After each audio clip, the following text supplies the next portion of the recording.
দেশের সর্ব উত্তরের জনপদ তেঁতুলিয়া এখন যেন রূপকথার এক বর্ণিল অধ্যায়।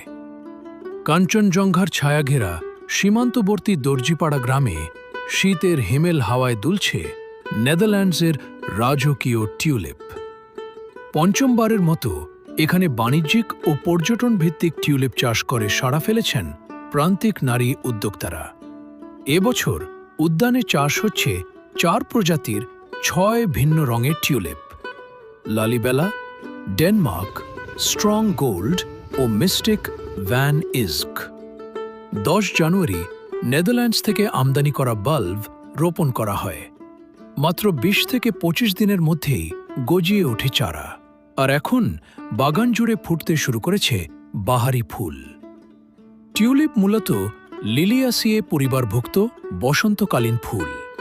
এর বৈজ্ঞানিক নাম টুলিপা। বিশ্বজুড়ে প্রায় 150 প্রজাতির এই ফুল নেদারল্যান্ডসের জাতীয় প্রতীক হিসেবেও পরিচিত। তবে শীতপ্রধান তেঁতুলিয়ার আবহাওয়া এখন এই ফুল চাষের জন্য বিশেষ উপযোগী হয়ে উঠেছে। এই উদ্যোগের পেছনে রয়েছে বেসরকারি উন্নয়ন সংস্থা ইকো সোশ্যাল ডেভেলপমেন্ট অর্গানাইজেশন, যারা পল্লী কর্মসহায়ক ফাউন্ডেশনের সহায়তায় প্রকল্পটি বাস্তবায়ন করছে। বসন্তের এই সময় ফুল ফুটতেই দেশের বিভিন্ন প্রান্ত থেকে পর্যটকরা ভিড় করছেন দর্জিপাড়ায়। অনেকে মহানন্দা নদীর পাড়ে বনভোজনের পাশাপাশি টিউলিপ বাগান ঘুরে দেখছেন, ছবি তুলছেন, ফুলও সংগ্রহ করছেন।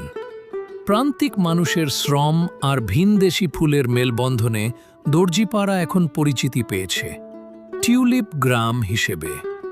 হিমালয়ের ছায়ায় টিউলিপের এই রঙিন বিস্ময় দেখতে চাইলে এখনই ঘুরে আসতে পারেন উত্তরের সীমান্ত জনপদ তেঁতুলিয়ায়।